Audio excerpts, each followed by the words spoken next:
Olá, sejam todos bem-vindos a mais uma videoaula nesse canal, onde iremos falar um pouco de teoria da geografia e apresentar alguns conceitos fundamentais no entendimento dessa disciplina. Bom, para entendermos o mundo em que vivemos, devemos começar a observar e analisar tudo o que esteja ao nosso redor. E se fizermos uma rápida análise, veremos que estamos cercados de coisas que podemos classificá-las como naturais e outras coisas como artificiais. Originalmente, as coisas naturais pertencem ao seu estado natural, ou seja, é da natureza. Porém, ao longo da história, o ser humano foi transformando gradativamente a natureza com o objetivo de garantir a subsistência do grupo social a que pertencia e melhorar suas condições de vida. Com isso, o espaço geográfico foi sendo produzido, ficando cada vez mais artificializado, por assim dizer, transformando o que é natural em artificial. Pela ação do trabalho humano, novas técnicas foram sendo desenvolvidas e gradativamente incorporadas ao território. De um meio natural, as sociedades avançaram para um meio cada vez mais técnico, principalmente a partir da primeira Revolução Industrial, fato que ocorreu no século XVIII. Vamos analisar alguns pesquisadores que trabalharam em cima de temas relevantes, né, nessa área de estudo. Jürgen Habermas mostra que, no final do século XIX, no contexto da Revolução Industrial, o sistema econômico capitalista começou a mobilizar a ciência a patrocinar para a criação de novas técnicas, ou seja, empresas que investem em pesquisas, em invenções, em tecnologia, progresso, desenvolvimentismo, etc. No atual momento do capitalismo, em que ocorre uma revolução técnico-científica ou revolução informacional, a ciência vem sendo ainda mais mobilizada para a criação de técnicas de produção e de circulação cada vez mais eficientes. Ou seja, novas tecnologias, como por exemplo informática, nanotecnologia, mobile security, softwares, etc. Nós podemos perceber que os seres humanos atualmente estão em um estágio muito avançado, digamos, de interação com a natureza, transformando boa parte dos seus recursos naturais em recursos artificiais para que assim possa melhor sobreviver. Então, isso vem acontecendo há muito tempo, mas que nos últimos anos, principalmente após a Revolução Industrial, tem se tornado cada vez mais presente, cada vez mais marcante. E por isso que nós falamos até do consumo sustentável dos recursos naturais. Né? É necessário pensar, é necessário refletir, porque tudo que é natural tem, de certa forma, uma quantidade limitada. E os seres humanos não podem extrapolar esses limites, né? E garantir assim que recursos naturais possam estar disponíveis para as gerações futuras. Essa é uma das grandes preocupações quando se fala em sustentabilidade.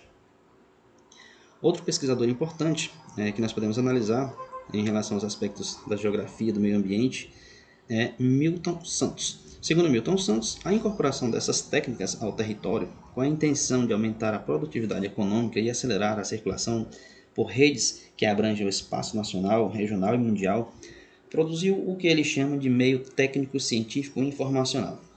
Esse conceito busca definir o meio geográfico que dá sustentação à globalização, o atual período de expansão do capitalismo. Nós podemos observar que esse termo técnico-científico informacional tem tudo a ver com o estágio de desenvolvimento dos últimos anos, né? Onde nós temos cada vez mais o desenvolvimento de técnicas por meio da ciência e que chegamos a esse estágio de uma comunicação onde a informática está cada vez mais presente em nossas vidas, né? Tanto nos meios de comunicação como nos meios de produção e, por assim dizer, em quase tudo que nós observamos ao nosso redor, a informática está presente. E isso desencadeia, logicamente, na globalização. Natureza versus progresso. Será que é possível pensarmos no progresso e, ao mesmo tempo, na preservação do meio ambiente, na preservação da natureza? Podemos imaginar, né, que seja algo antagônico, porque em muitos casos, quando o progresso avança de uma forma desordenada, a natureza acaba sendo atingida, a natureza acaba sendo desgastada.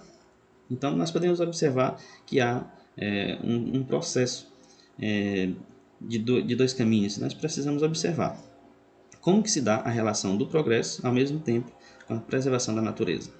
Poucas áreas da superfície terrestre ainda não sofreram transformações antropológicas. Essas transformações antropológicas, nós nos referimos às ações dos seres humanos. E mesmo naquelas aparentemente intocadas, né, mesmo nessas regiões que aparentemente estão intocadas pelos seres humanos, como muitas regiões do interior da Amazônia, o território está delimitado e sujeito à soberania nacional e a acordos internacionais. Ou seja, mesmo territórios que ainda não estão ocupados especificamente pelos seres humanos com as suas transformações, Mesmo assim, esses territórios pertencem a algum estado, a algum país, a algum governo, que logicamente tem o seu poder de soberania naquele território. Outro exemplo que nós podemos colocar é, por exemplo, a Antártida.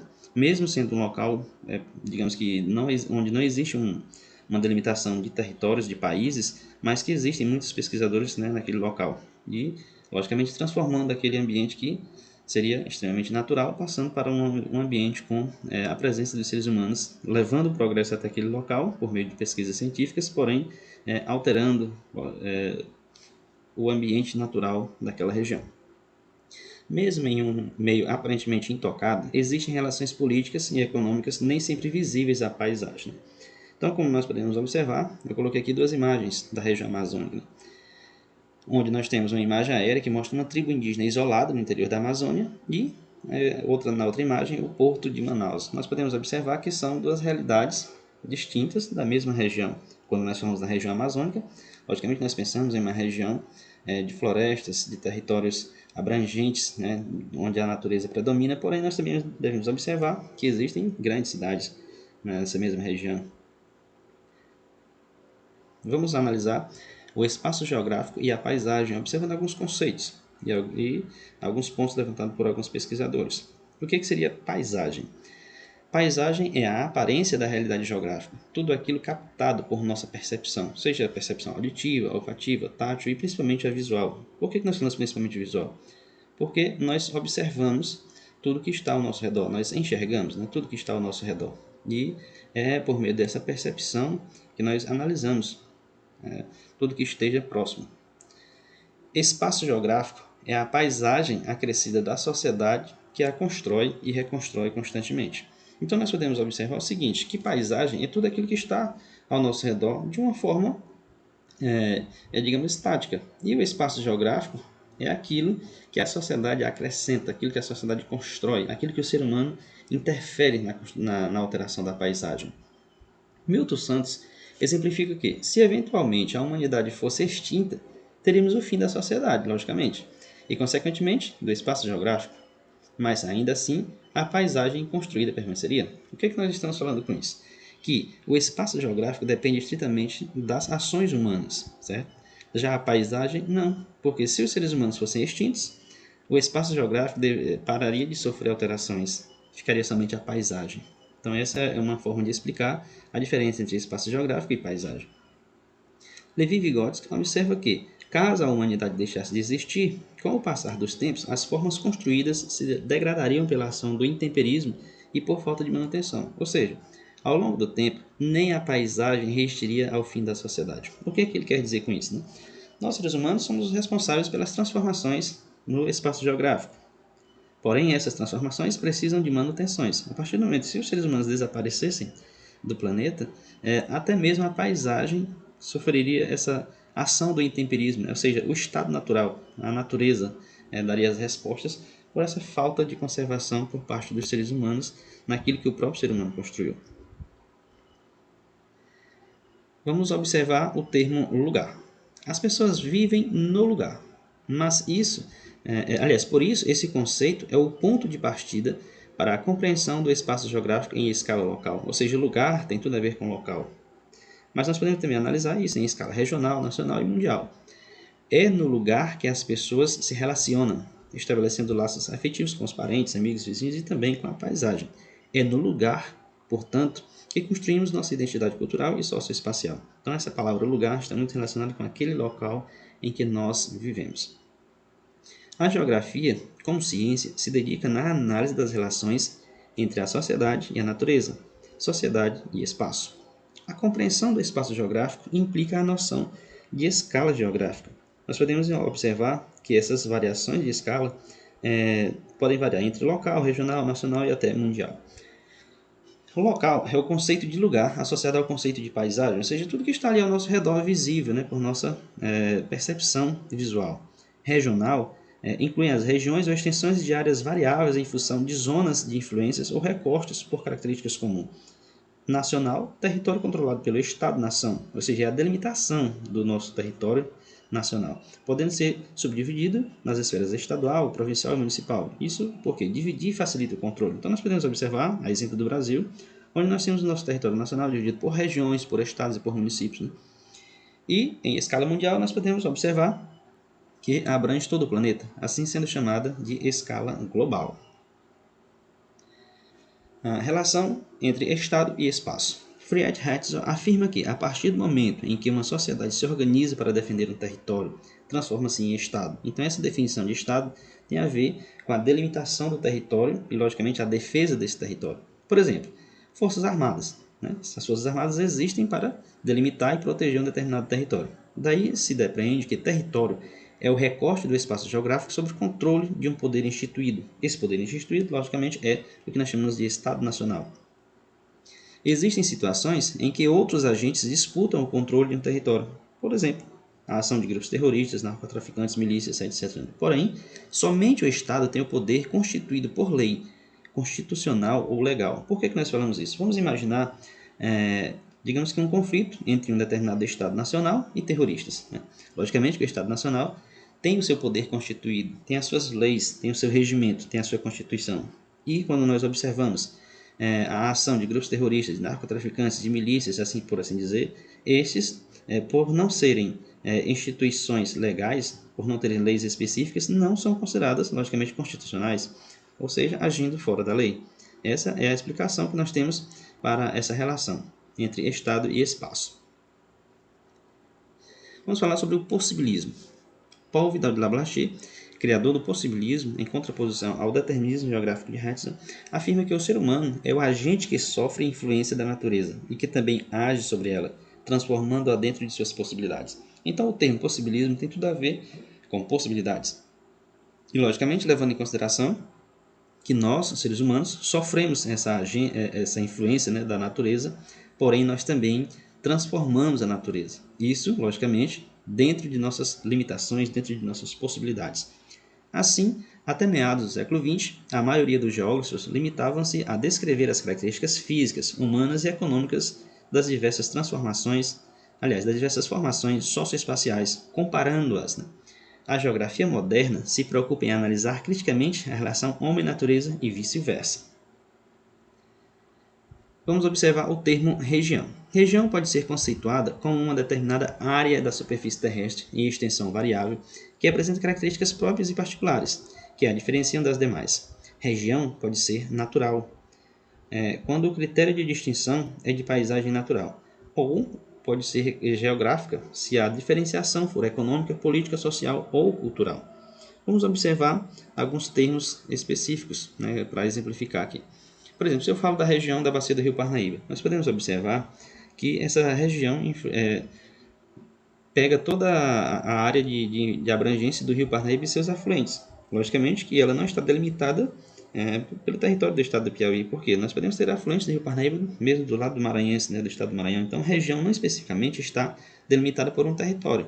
Outro exemplo que nós podemos colocar aqui, o que nós chamamos de Mato Piba, a região que engloba uma importante área de produção de soja, uma importante nova fronteira agrícola do Brasil, que engloba partes do Maranhão, Tocantins, Piauí e Bahia. Por isso nós chamamos de Mato Piba. Mas isso não quer dizer que seja todo o território desses 4 estados. Nós podemos observar aqui no Piauí, por exemplo, apenas o sul do Piauí está incluído nessa região do Mato Piba. E na Bahia, o oeste da Bahia, por exemplo. Então, nós podemos desvincular essa relação entre região e um determinado território delimitado. Nós podemos dizer que a região depende da situação que aquela região descreve, podendo inclusive superar limites de países. Como, por exemplo, quando nós falamos na região platina, nós falamos, por exemplo, na bacia do Rio Paraná, nós estamos falando de uma região que abarca territórios do Brasil, do Paraguai, da Argentina e do Uruguai. Esses são exemplos práticos do que nós podemos colocar. E mesmo também nós podemos falar de região dentro de um território, representando apenas parte de um determinado território. Como, por exemplo, nós falamos sobre a região da planície litorânea. Estou falando de uma região específica dentro do estado do Piauí, especificamente próxima ao litoral. Por isso que nós temos essa denominação de planície litorânea, que pega apenas parte do estado, ou seja, parte do território. Nos últimos anos, a geografia tem passado pelo que nós chamamos de conceito de renovação metodológica. Durante anos, a geografia foi influenciada pelo positivismo, mas na Segunda Guerra Mundial começou uma renovação teórico-metodológica dividida em 2 vertentes, o que nós chamamos de marxismo e neopositivismo.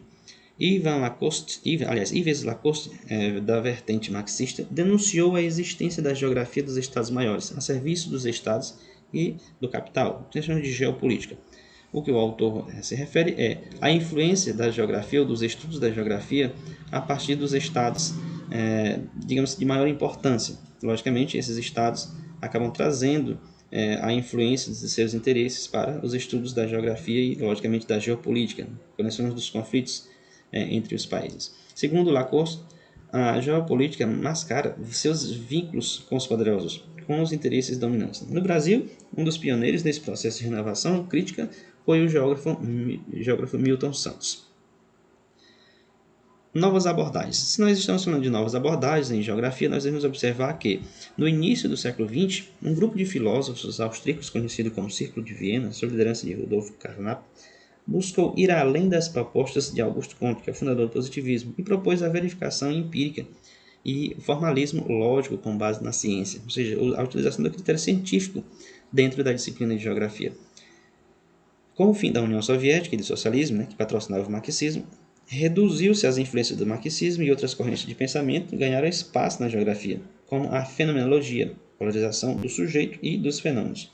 E, também para concluir, nos últimos anos, nos Estados Unidos e na Inglaterra desenvolveu-se uma geografia tecnicista e quantitativa, ou seja, que tem a ver com a tecnologia e com os números, sistemas matemáticos e computacionais, interpretando o espaço geográfico de uma forma utilitarista, desprezando os conflitos e as contradições sociais. Exemplo disso que nós podemos colocar é a tecnologia do GPS aplicada à tecnologia. Quem não conhece a funcionalidade de um GPS, Logicamente que nós sabemos que todo o conceito de um GPS tem a ver com os conhecimentos da área, da disciplina de geografia, porque envolve mapas, envolve os territórios, mas nós também sabemos que envolve tecnologia e envolve números para que seja empregada essa tecnologia de GPS. Abordamos alguns conceitos chaves interessantes para o estudo da geografia e compreendermos as relações do ser humano com o meio ambiente e, logicamente, com essa disciplina de conhecimento tão importante que é a geografia.